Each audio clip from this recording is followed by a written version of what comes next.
few minutes. Just going to give people a few minutes to get onto the platform. We're actually going live onto YouTube now as well. So we'll just give the team a few moments to get that running and give people a chance to join through that method as well. But happy International Women's Day to everybody.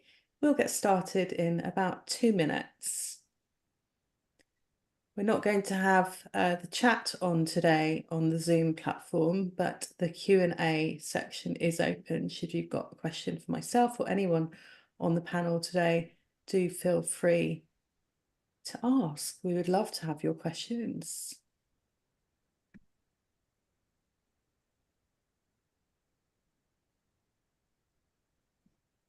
We'll get started in just a couple of minutes.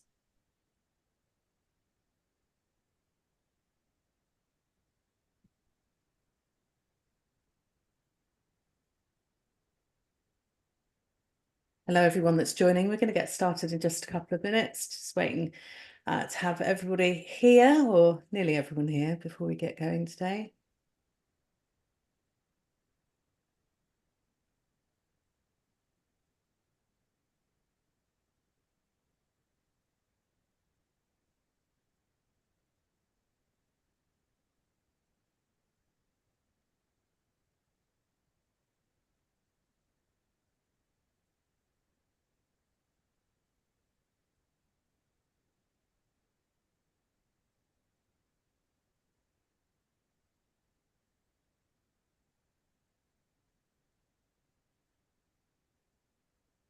Okay, we'll get started in just 1 minute. One more minute and we will get going.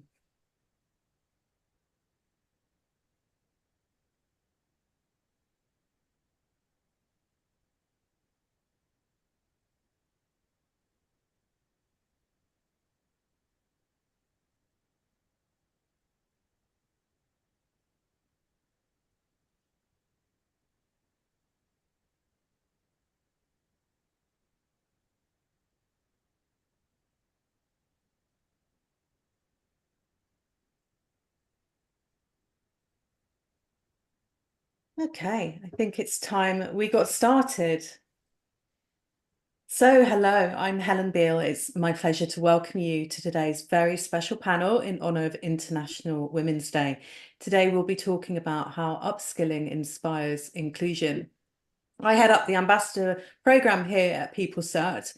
We have over 300 ambassadors worldwide now, and about 15% of them are women. So clearly a minority in our industry of IT, specifically around DevOps and ITSM and project management.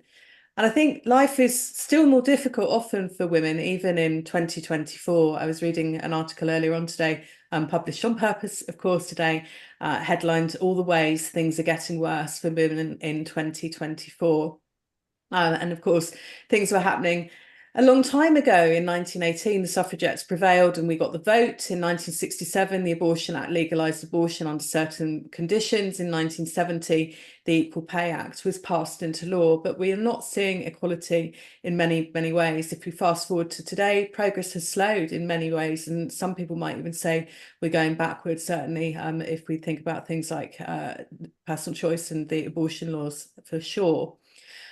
We have this horrible thing called Andrew Tate and his effect, which has a lot of our schools implementing anti-misogyny lessons for young male students, which is just astonishing, I think, in this day and age. We had an amazing movie, Barbie, which was a feminist masterpiece, which was mocked at the Golden Globes. Terrible. We have Netflix specials where people are still making jokes about domestic violence. It's just kind of horrifying how many things are still going on and how much casual sexism is part of the workplace. I personally am a huge fan of Formula One, and the last couple of weeks have been completely overshadowed as the new season of racing has opened by an incident where a female employee has called out their boss for sexual misconduct, and it's been dealt with appallingly. So there are lots of things to be really worried about in a world where women are still seeking equality.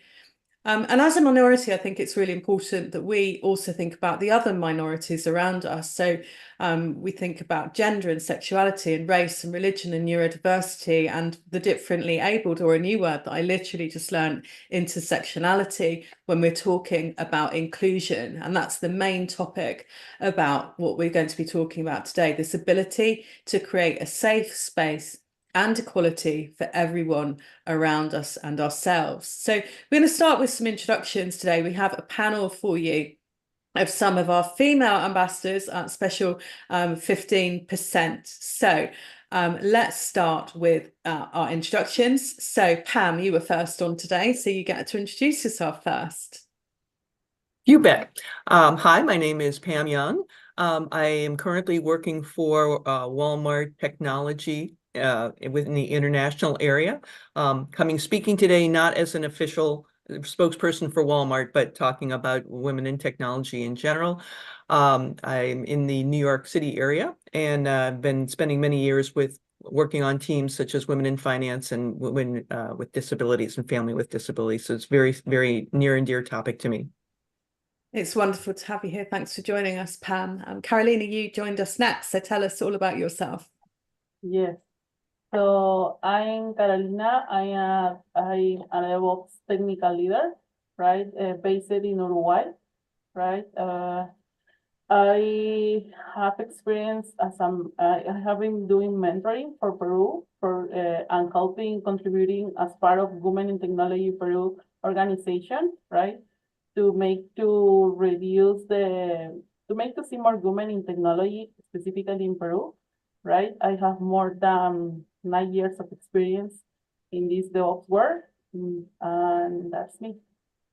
It's great to have you with us as well. So we're zooming all over the world. I'm here from the UK. We've got Pam in New York. We've got Carolina from Peru, but in Uruguay today. And then we have Cheryl just up the road from me in London. Cheryl. Hi, thanks, Helen. So well said, Helen. I think that, everything you said really resonated with a lot of us. I think we're all nodding. It's great to be here. I'm Cheryl Rizal. I've been foremost, I'm a woman in technology before I introduce kind of the role that I do, but I work for AWS, heading up a team of solutions architects that work with our customers to deliver our services. I've worked in so many different areas of technology, and I've experienced everything we're probably going to talk about today. But I think one of the things that I take away is that everything I experienced has made me stronger. So I do a lot of these events to help share my experience. And women in tech is kind of a topic of passion for me. So I do a lot with women in tech, running communities, running events, like we're doing today. So thank you for having me, Helen. I think we've got some great topics lined up. It's fabulous to have you here, as always. So thank you and welcome. And let's keep on going east to Himabindu. Himabindu, let's hear all about you. Hi, thanks, Helen. Thanks for inviting me. It's really nice to meet you all and being a part of this panel. Currently, I'm working in MNC leading security engineering teams. I have 2 decades plus expertise in cybersecurity engineering development. Coming from a rural background, for uneducated parents, life was not a cakewalk for me. I fought for myself, for my education since my childhood, and was first engineer in my family. And the same commitment and hard work, the pattern continued at work, where I started my career as developer and played multiple roles like architect, product owner, product manager, and now leading engineering teams in security BU. I founded CyberSec Queens to empower, motivate, and get more women into cyberspace, which is one of my passion. And we encourage many women to take up a lot of certifications in cybersecurity, cyber law, cyber forensics, and cyber psychology. I'm very passionate about DevSecOps and promote cybersecurity awareness and best practices. And you could find me in several events as speaker or panelist, sharing my insights and knowledge at various technical events and conferences. I'm also an author and has contributed to publications in PC Quest and Simple Talk. I was recognized as Lady Legend and MVP from Microsoft for exceptional contributions to the technology community. I was also distinguished alumni from my university and won hackathons by ICIA and NASCOM in 2018. my passion is always about giving back to the community, particularly supporting women in computing. I would love to share my thoughts in this panel for next 45 minutes and take few questions. Thank you. We're really happy to have you here, Himabindu. So thanks for joining us. I'm sure we're going to delve into the depths of cybersecurity during the course of today. But I actually want to rewind a bit to some of your early comments about your route from a rural community and fighting for your education into a very, highly decorated role and in your industry. So congratulations on all of your awards and everything that you contribute. Thank you. So it might be interesting to hear from everyone about their backgrounds, actually. So I'd say that I probably suffer a little bit from white middle class privilege. I probably always knew that I would go to university. My mother did. My mother went to a university. Interestingly, though, that it was only for women when she went. I went to the same university, and my brother went to Wow. the same university. Oh, nice. My brother and I actually went at the same time. He's slightly older than me, but played a lot of rugby and didn't do that well in his first round of exams, so he retook them. So we ended up joining university together. So when I went, it was about 60% women. Wow. But it's not.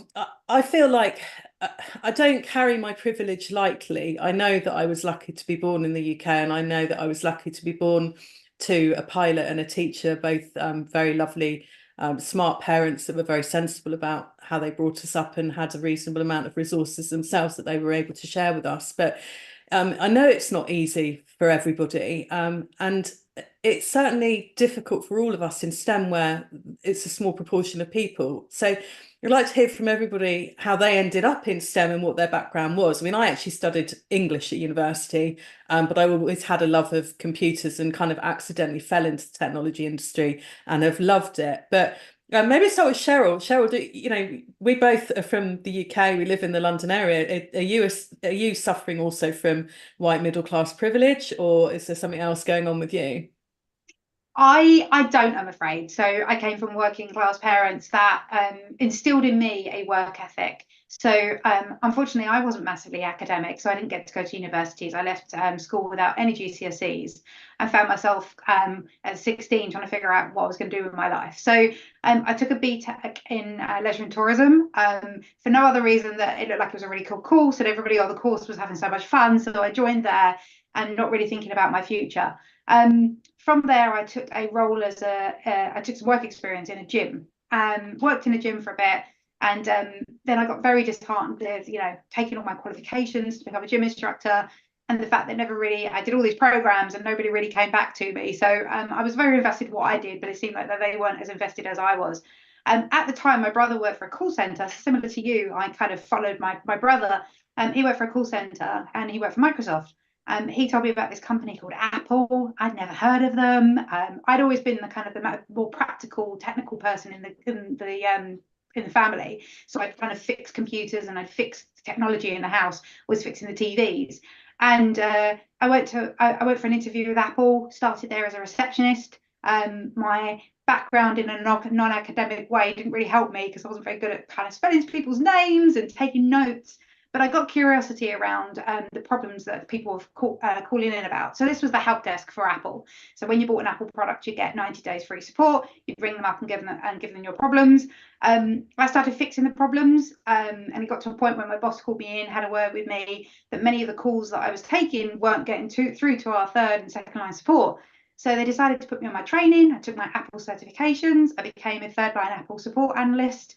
And from there, my curiosity for learning, my curiosity for kind of just exploring new avenues took me into a career from support to management to project management to different organizations. So I've kind of had I call my career as a bit like a buffet. I've tried every type of role to get a little bit of experience in everything to kind of build up the career that I have today.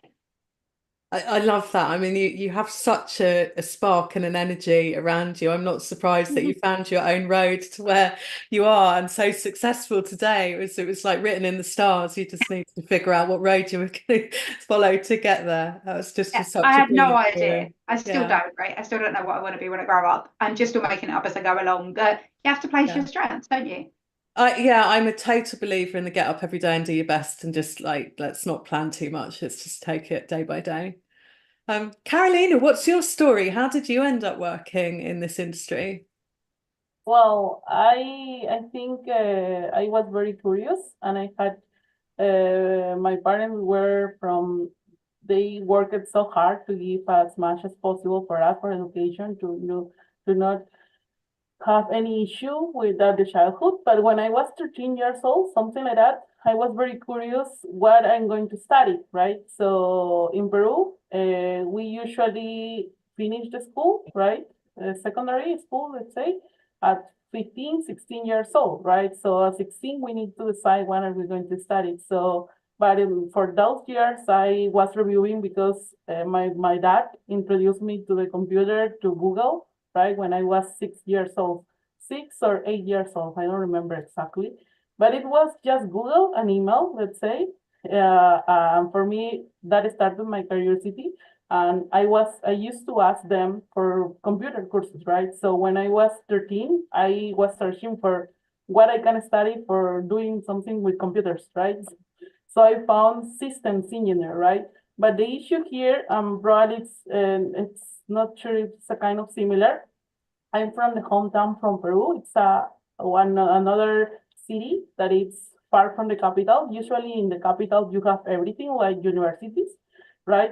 So in the city where I grew up, only there was one university that I could select, and there were just 3 engineers, right? And there was industry, and system engineer all in one. So I didn't check what courses I could be studying for 5 years. But when I started, because my parents were saying, don't go to the capital because you're the only woman. I mean, I have two brothers, right? One older and one younger, right? So they were saying, but you have this good university, stay here, right? So I decided I didn't check the courses. And when I studied, I loved the maths and I loved the programming courses, right? But when I finished those courses, I realized and I was checking what other courses I could be having.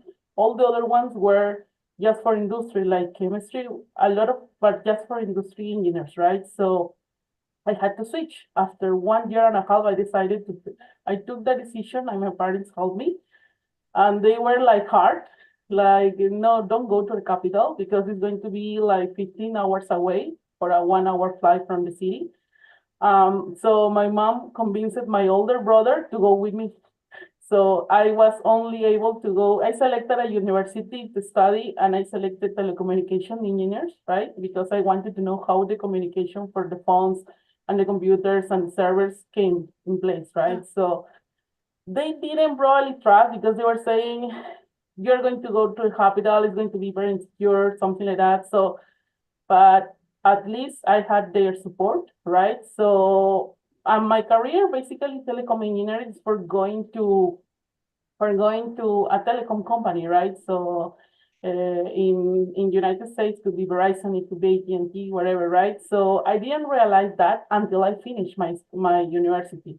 So, but as you are a new college hire, when you finish the university, you see positions like for new graduates, right? So I remember they were asking in the company first I arrived, they were asking for someone who saw servers, Linux servers, right? So I saw in one course something like that.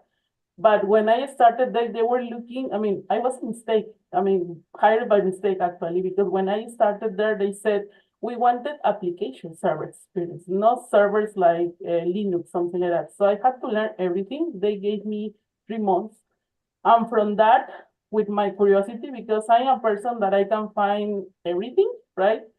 So all the curiosity starts. So when understanding about the cloud, about Linux, about CI/CD, and all the tools that come in place, and I didn't know about the work from behind the scene, from the application, the mobile application or the website, I loved it, right? So I decided that that should be the place. So I started since that in technology, and everything came. I mean, it's like the opportunity showing up, right? But I still now very curious, right? And always learning, and I always searching for that. Sometimes they say, how do you find the kind of things? I say, I don't know. I only search, and I have that curiosity since I was a kid, actually. But yes, that's it. Curiosity is just so important, isn't it? I think in terms of upskilling and training in that continuous learning environment. I wanted to also really note something you talked about there, which was the role of the men in your family, the men in your lives, and their role in helping you succeed in what is a very male-centered patriarchal world that we live in. My father also brought a computer home when I was 7. It was 1981, just to totally put an age on myself.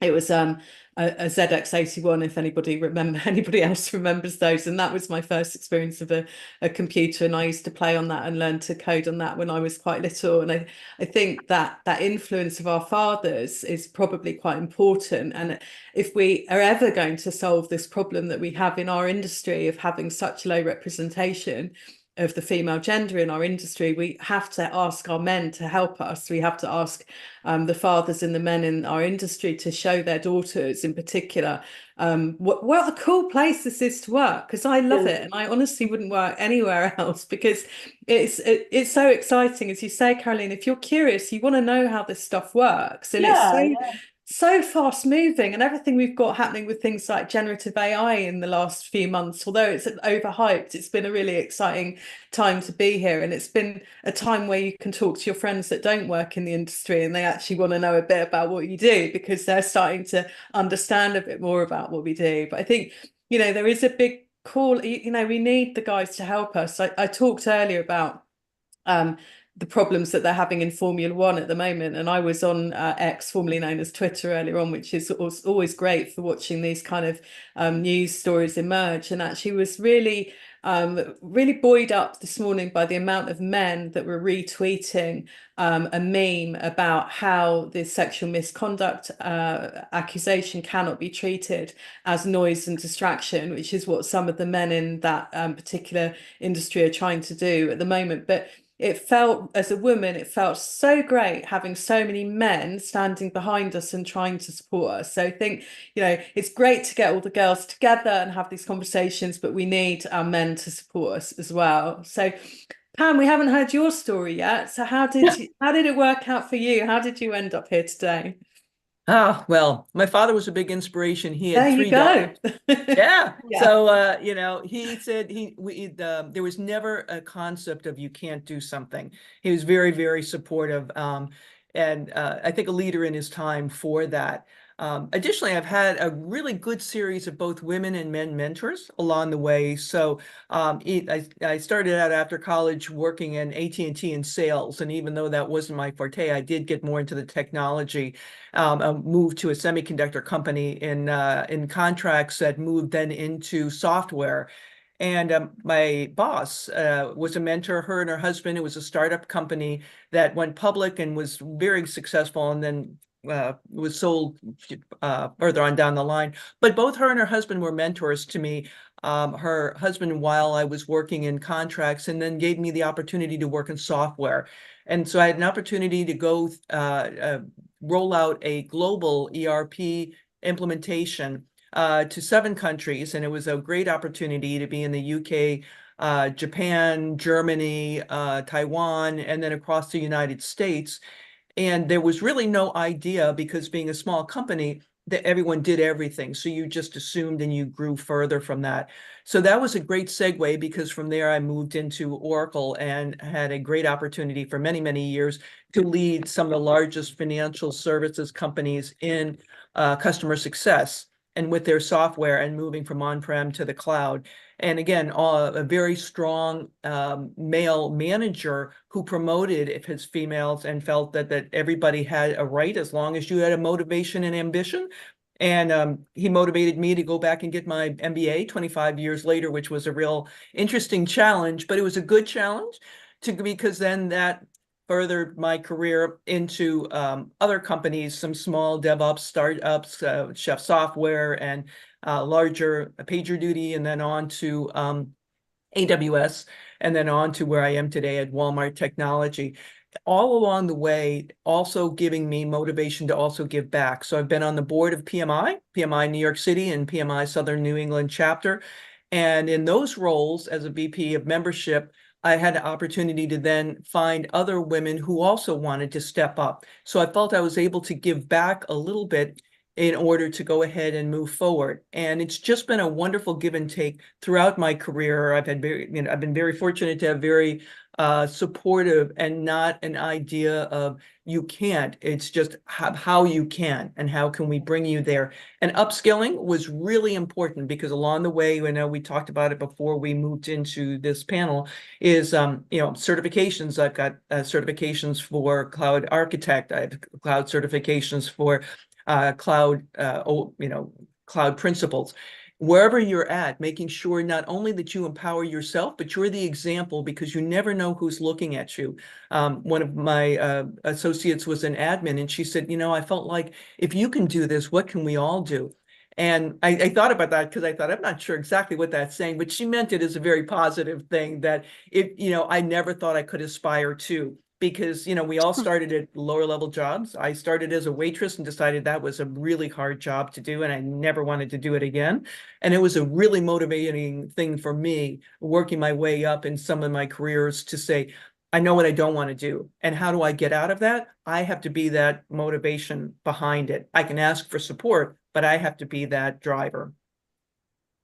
I love that.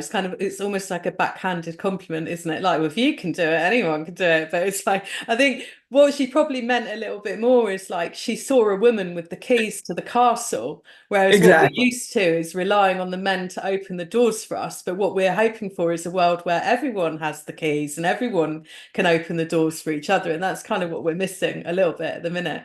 And I love the fact you're getting us into the upskilling conversation. But I just did want to go back to Himabindu, who kind of started this whole conversation about education. And I wondered if there was anything more, Himabindu, you wanted to say about your journey to get that education. But I also wanted to ask you, Cheryl used this phrase before we went live about bringing our whole selves to work. And I wanted to ask you, and actually we'll probably ask everybody to contribute to this, but what it means to you to bring your whole self to work, and if you feel that you can do that, or when you can, when you can't.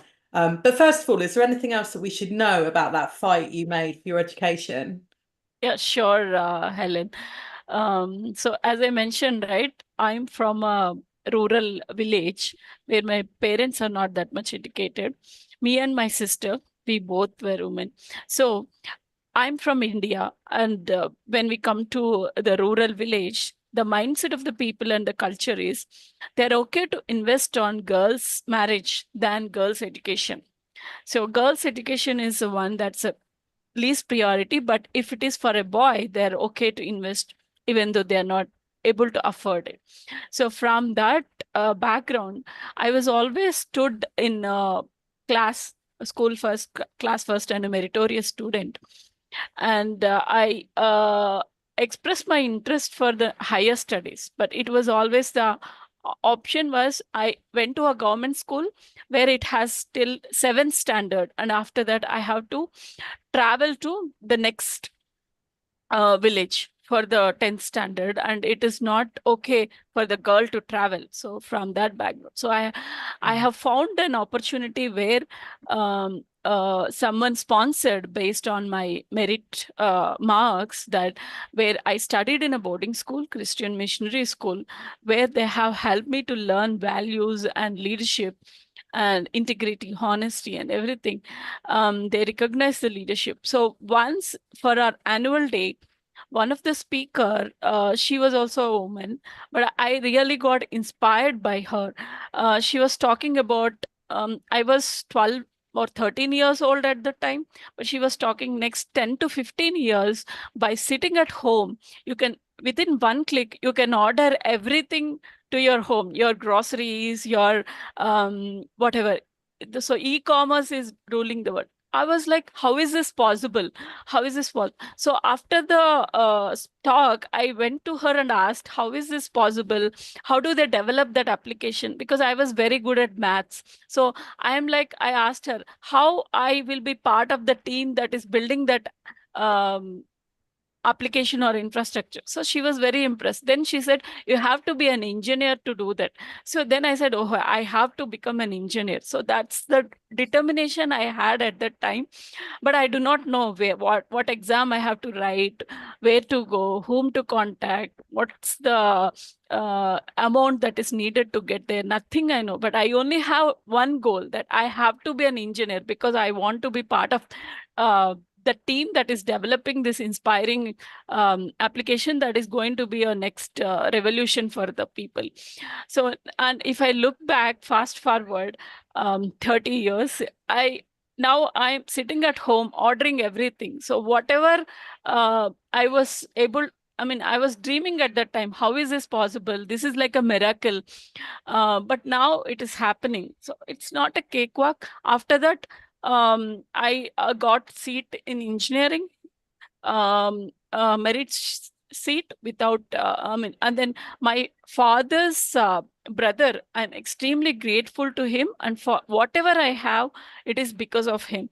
He actually sponsored me. He recognized that I have this Jill, and she can do something. And when I got engineering, he sponsored my, got into engineering, he sponsored my hostel and the scholar, the whatever the fee that is needed.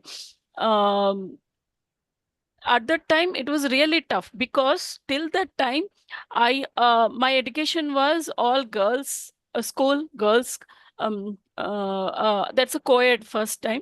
And second is, it's till that time it was non-English medium, it's Telugu medium. And suddenly I was put into an English medium school. So it was really tough for me to understand what they're saying, how to decrypt that. So what I used to do is, every day I used to spend 4 to 5 hours in library with books. I used to translate everything in my own mother tongue and then retranslate in my own language so that I understand.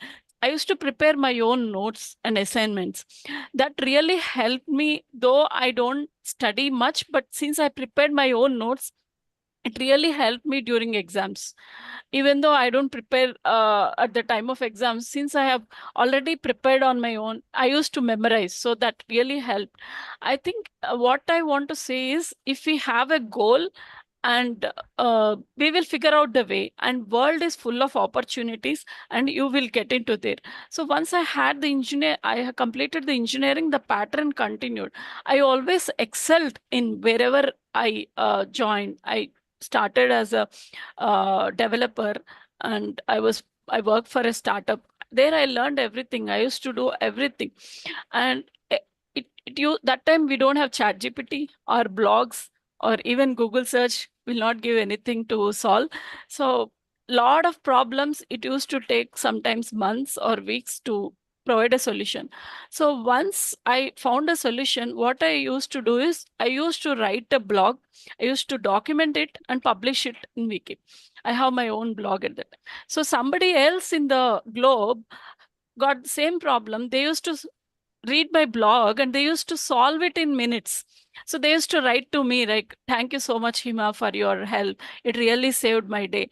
So like that, unknowingly, I influenced many people.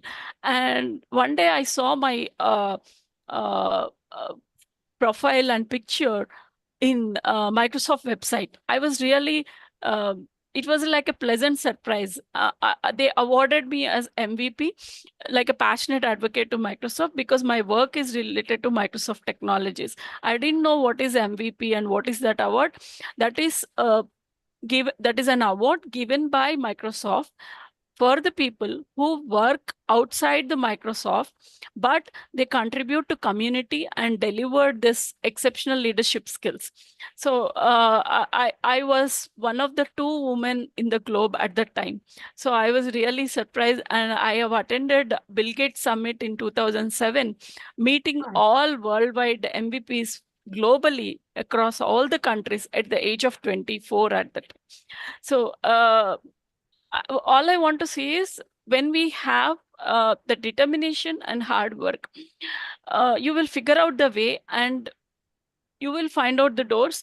And when you do the things without expecting anything, the results will come to you automatically, and that's how I am today. And even one day I got a call from a consultant to attend interview for Microsoft. I was like, no, I may not.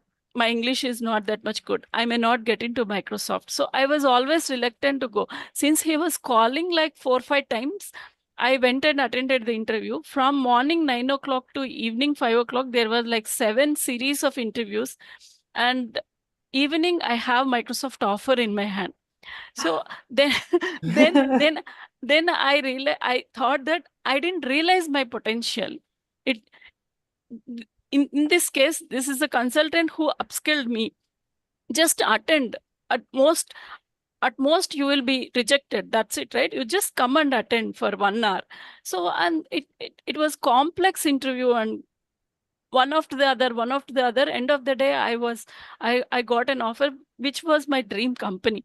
So sometimes as women, I think we don't realize our potential. We think we underestimate ourselves. We think we may not be capable, but I think we should always realize our potential and try things. And if something is to ask something also, we will be having that fear.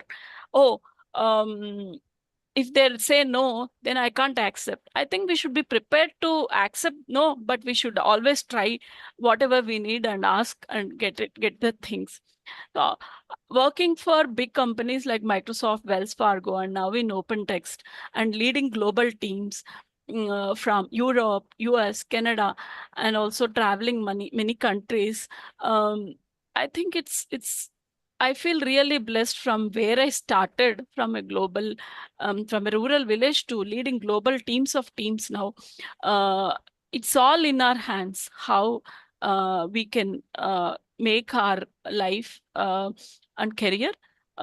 You have to dream big, strive hard to achieve it. It is not easy for me. I really struggled hard, but uh, if you dream, you will figure out a way and try to achieve it. Dream big and try to achieve it. That is the I message I want. can't wait to see what else you achieve. But I love that. Like as you say, dream big, identify the goal, and do the work, but also Yes, believe in yourself. And I think yes, it's interesting because you've talked again how many men, particularly your uncle, that helped you on the path that you're on. And it's like, unfortunately, I think we know from lots of research that men are more likely to believe in their own capabilities than women are. And I can only think, and I think the research probably shows this as well, that because of the way that women are brought up in a society that is patriarchal and gives the opportunity to men and pays us inequally, we just don't believe in ourselves in the same way that generally men will do. And that's probably part of our authenticity as a woman at work. You know, we're slower to speak up. We don't have as big a voices in meetings, all of those things. Cheryl, you were the one that brought up this idea though about bringing your authentic self to work. And it's like, I wonder about that, because if we're if we take that view that we are in competition with the men at work, like we are fighting the patriarchy every time we step in a room that's got men in it, we're doing exactly. that. It's like, how much of the woman do we leave outside of the room? What is it about a woman that makes us vulnerable or lesser, or creates or makes the fight more difficult for us in that environment? And yeah, what do we leave behind? What do we take with us? It's a good question. I think we need to be. I think we need to be genuine, and we need to play to our strengths. Bringing your authentic self to work means, bringing who you are and not pretending to be somebody else. I've spent many years trying to pretend to be a guy, aligning to how the men in the industry work, and I found one day I kind of had a realization where that wasn't doing me any favors. Actually, a lot of people wanted me for the female traits that I have, the empathy, the kind of the characteristics that we find in females and that we don't all necessarily find in men. I recently just attended an event with Himo, you'd be really interested in this. It was all about cybersecurity. And the CISO from TSB spoke about how Taylor Swift would make an awesome CISO because of all the kind of, she's into technology, she's into communication, she's empathetic, she's kind of a storyteller, all these sort of things that make somebody very successful in an organization. I I bring my authentic self to work because I don't know how else to be. I'm a little bit clumsy. I'm kind of quite spontaneous, but that's who makes me what I am, and that's the value that I bring.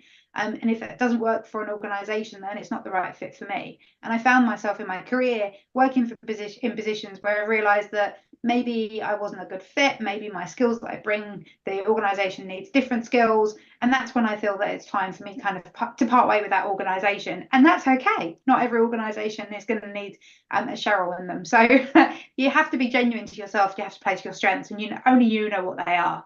And I think, Hima, you found that in your career as well, in terms of finding out what you're good at, finding people to sponsor you, and somebody who's a sponsor for you. We can't talk about not talk about sponsorship, knowing that somebody called it recently a bragging list, giving that sponsor your bragging list. You know what? I'm also at these things. If you ever want to talk about me when I'm not in a room, here's the things you need to bring up that Cheryl's really good at.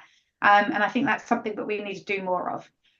Yeah, we definitely can outgrow places. And I think actually that whole idea of having a good fit, I remember I was in an interview process once, and they kind of gave me some feedback. And what they actually said to me is I'd done a presentation, like a demo presentation, and they said that they found it or me a bit bland. And I was like, oh, well, that's not great. So then they asked me kind of what I thought, like at the conclusion of the interview. And I said, well, I don't think we're really a fit. And they looked hot, like surprised, and it was like, but you literally just called me bland. Do you really think I'm going to want to come and work for an organization that thinks I'm bland, or I know that there are other people that don't have that? So we can't please everybody all of the time. I'm completely down with that. I'm completely at peace with that, but why waste your energy somewhere where there isn't that fit? Interviews are two-way. I think when you interview with an organization, everyone always thinks that you're interviewing for the job. I look at it that I'm also interviewing the organization to whether or not I'm a good fit for them, and that I can, progress my career working with inspiring people, and it's an organization that I feel that I align to their values. So I would never call you bland, and I can't believe somebody called you that in an interview. And good for you for saying this just doesn't work for me. Didn't work. So let's talk about psychological safety. I can't believe, by the way, I'm looking at the clock and we actually only have about 10 or 15 minutes left already. But let's try and link all of this together, because let's remind ourselves we're here to talk about how upskilling inspires inclusion. I think we've spent a lot of time talking about how our industry works and how we've upskilled to work in our industry as women, which is part of what we're talking about inclusion. But I think let's drill down a bit more into psychological safety. So I'm going to pick on Pam to tell us a bit about how she creates an environment of psychological safety where people don't call you bland, for example, and how you can build that and what it means for inclusivity, not just of women, but of all of those other things that we talked about earlier. Absolutely. Yeah. And, I think, from the idea of being your authentic self, but also being aware of your virtual or in-person surroundings, right? There's a lot that you can't see in our virtual world, but as far as going into the office, really making those friendships and having an understanding that you're not just a person doing a job, but that you have a caring for the people around you and they have for you too. So it doesn't become a men or women, or once you can break that barrier, that it isn't about not being able to fit in as well. For example, to say that, okay, maybe there aren't as many women in technology, there aren't as many. How do you go ahead and get more inclusive? Finding the niches within your own company, finding the friendlies within your own team, ensuring that your voice is heard, but not heard as sometimes we get stereotyped as being brash, when really you're just being assertive, not aggressive, right? So making sure that no man has ever been called aggressive, I don't think. Yeah. Oh, okay. In the workplace. Yeah, I think sometimes because, we suffer, let's say, from the imposter syndrome, we don't come forward and say the things we know and the things that we are expert at, and therefore we're not perceived as knowing that. So sometimes it is taking you outside of yourself and saying, okay, my persona is going to be that strong leader, whether that happen to be a male or female. And I think the other thing is also getting women to help women, right? And I think that Mm. has been over time a very difficult thing where women see each other as competitors, not partners. And Also, we have to that fight so hard for ourselves. Like, we don't have all those keys. It's like we've only got 2 keys. That guy's right. got 30 keys.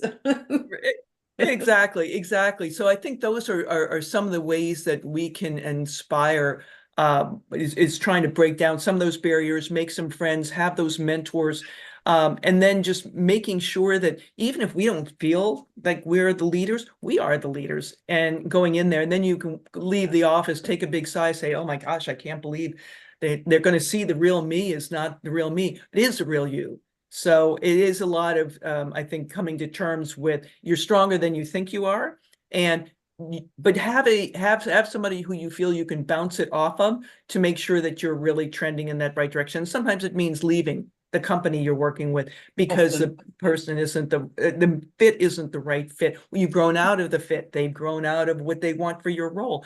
Understanding when it's time to make that change. Yeah, absolutely. What about you, Carolina? What does it mean to you to create a psychologically safe place to work? Yeah, it's very important, right? Because I think one of my main reasons for me, for motivation for becoming a leader was I was a bit tired of being part of a team where I'm the only woman, right? So one of my goals was to add women to the team, right? But I know that that requires more effort from me, like preparing that person for the interview, preparing with the courses, knowledge, and usually the hard skills are something that usually the people has, especially women, right? But the soft skill, like how to make a video, something very simple, it's hard, right? So I think doing that extra mile, that extra effort helps them. And also talking about this with men, right? Because I have been with coworkers saying, how can I help, right? And they say, I told them, we need to talk. We need to talk about salaries. We need to talk how the wording that you express during the work sometimes is offensive, right? Or sometimes you need to be careful on that because that people, especially women, right, tend to not say the things directly. They just step away and just get tired or switch the job instead of trying solve it, right? And also the main point that Pamela Bam shared about we see each other as of competitors, right? That it's still hard, right? Because we grow in that way. Hey, your other friend is having best thing, best studies, best scores, something like that. And we see, I know there are different sectors and we are in technology and we list a bit better, but it's still there, right? So we should be saying, hey, I'm very proud because you got that certification, you got that job, you move it to that person. But it's not so common, right? It's more often that you go to LinkedIn and you see a lot of congratulations from other coworkers, men coworkers, right? So that is something that we're still trying to get used to, right? But it's part of the safety. And one of the initiatives I made, I think it was last year at my job, it was to make a group just for women to introduce them for the especially soft skill apart from the hard skill, how to move, go upskilling, right? And I remember one of the directors told, really sorry because I didn't consider we need this kind of space, right? So it's not an issue with them. It's like they don't have that perspective, right? We need those safe space to talk about how to do this. I'm in this position for 2 years. How to go more, right? What I need to do. Probably the person already has the hard skill, but soft skills, but or in the opposite way, right? So, but that is the environment that we should be expecting to have those safe spaces, right? So, and to be able to allow to see women in leadership, to see women growing, right? And on the career path that they are looking for. The acquisition of skills is so interesting because I think for us as individuals, it satisfies curiosity. Carolina, you said that you wanted to know how things work. So there's that element of it. And then there's the sense of personal achievement. So the intrinsic or reward that we get when we achieve a new skill ourselves. So it makes us feel better. But then we can get it certified, and that makes us as women, you've then got a badge, you've got something you can point to. So that imposter syndrome that we talked about, it really tackles that head on by getting that skill, getting the certification. And then that other problem that we have about like the perception of other people around us, we can show them that certification, we can point them at it. We've got that AWS certification, we've got that DevOps Institute thing, we've got that PMI, whatever it is, you know, it's proven, it's a piece of paper, we've passed an exam, we've acquired those skills. And that's so important. I think let's go back to, actually, I think probably what we're going to start doing actually is start wrapping up a little bit, because we've only got about 5 minutes left. So we're going to start wrapping up, I think, with Cheryl. In summary, how does upskilling inspire inclusion? So I think we need to keep and retain women in technology, and I think upskilling allows women to move on to different areas and different businesses. I think I'll give you a personal example. I took the AWS Cloud Associate recently, and I think one of my team saw that as validation that I was technical, gave me a big pat on the back. It was like, great, you've passed your certification. It's fantastic. I think certifications and qualifications give you that kind of, you know, that tick box of actually I'm technical enough to do this. But I think that upskilling allows women in technology to achieve new roles, new goals, and can help them progress in their career. I think upskilling doesn't just have to be technical qualifications. It can also be gaining experience by running a project, pushing yourself out of your comfort zone and doing something different. There was a quote I used recently that's kind of like, if you don't push yourself out of your comfort zone, you're never going to grow. And I think you have to do that, and you have to think about things going, oh, I might not be comfortable doing that, but actually, what is the benefit to me of doing this? So always think outside of the box about how you can always push the boundaries and keep yourself slightly on the edge, because that's when you're going to learn at your best. I absolutely agree that we should always feel a little bit uncomfortable. And I think, again, women are worse at doing that than men. I think it feels scarier somehow for us. There's less, perhaps, safety nets for us. I will caveat that with exercise. Pushing the boundaries at exercise always hurts, and we don't push ourselves, but we need to do that within work. We need, you know, within the boundaries of work, we need to push ourselves, make ourselves uncomfortable. Because actually, when you reflect on what you've done, you can kind of say, well, actually, I did that and I didn't think I could. And that, like you said earlier, is so rewarding. And that's what's going to inspire you to continue. Yeah. Pam, what's your key takeaway for the audience today? Yeah, I think I'm just going to piggyback on what Cheryl says, and it was something that was that's not inherent to us, which is continue to make yourself uncomfortable and grow and change, because you know what, and you're not going to win everything. You're going to win a lot, and the certifications are great, and they help you have that baseline validity. But then you also get the confidence in yourself, and then you work also. For example, we worked in teams for studying even, and saying, you know what, we're all in this together. And so other people grew from that. And I had that also with the PMI, the PMP and the RMP certification experiences, saying people working together. And that inspired them also in terms of inclusion, saying, I don't have to do this alone. I can do this as a group. And then once you've done it, the positive feeling you have about yourself, and you want to be able to share that. And I think that's one of the empathetic parts that women also do share, is that this isn't competitive. This is inclusive. This is, we want more people to feel this, what we're feeling. And the only way we get to feel it is kind of by making that next achievement. So yeah, what Cheryl said. Well, you added more on, which is great.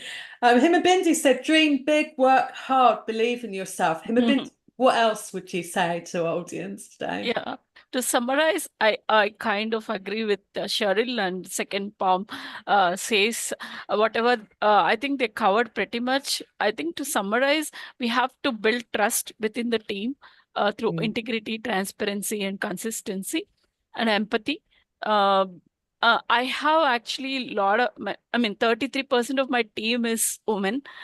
So somebody said, right, Hima, you're biased. No, I'm not biased. I could find talent equally competent with men, and I could identify them and lift up. And somebody told that as a woman we should lift other women as well, right?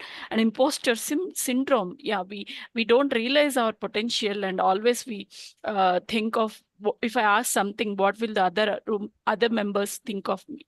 I think we should break up that barriers, and as the leaders we have to set that ground rules in our teams to promote psychological safety, and also respecting the diverse viewpoints of the team members, ensure that the everyone's voice is heard, and at the to summary, I mean, it's like, build trust. Once trust is in place, everything will fall in place. Yeah, so true. Trust is the foundation of it, of all of this, isn't it? Carolina, you get the final word today. What thought would you like to leave the audience with? Well, I totally agree on what Pam, Cheryl, and Ima said, right? I think upskilling gives opportunities, right? And I have seen that when you have certifications, you can get a job opportunity, you can get an option for that flexibility, right? So, and apart from that, 5 minutes it's lost. like it's the experience. It can be the experience, right? Also that you gain, right? And also one of the jobs that we should be start and continue doing if we have experience in this sector, it's like helping, right? For example, I have coworkers that, I mean, I'm usually applying for a speaker, right? Sometimes, and they call me, but I try to bring also the other women that they work with me to apply, but they have this they say, I know I cannot do that, right? So we need to do that extra mile to see them. So we need to support them that way.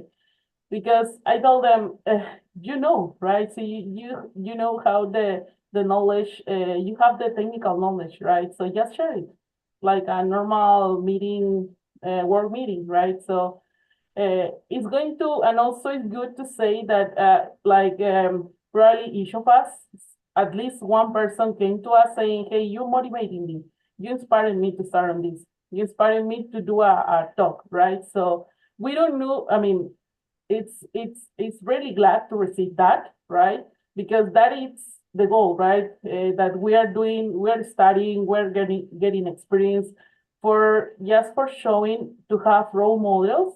So probably some of us had a role model when we were younger, right? But we should be this person to see more in a technology event or any event, see more women is really glad, right? So this Yeah. is giving opportunities because we're talking opportunities can be in other ways, in every way, but basically learning this and getting experience is going to put in a better position. And that's it. You are a fantastic role model, Carolina, as are all of you on the call today. I'm so grateful to all of you for taking the time to spend with us. I think Carolina just put it so well that as role models as well, it's part of our duty to provide opportunities to help all of the women in our industry and beyond to upskill. So hopefully we'll see more and more of that from PeopleSir. We've got lots in plan for this year. We actually have some rules around our events where we have to have as much representation from as many groups as we possibly can. So that is our stated objective. But once more, thank you, audience, so much for joining us today. I hope you've enjoyed this chat. I've had a wonderful time. Thank you so much, Pam, Carolina, Cheryl, and Himabindu for joining us. Say goodbye to each other and the audience. And Thank you so much. Thanks, Helen, for moderating it. Yeah, thanks, Helen. It's been awesome. And what an inspiring bunch of ladies. Thank you. Absolutely, so inspiring. Happy International Women's Day, everybody, and I'll see you somewhere sometime soon. Namaste. Namaste. Thank you. Bye.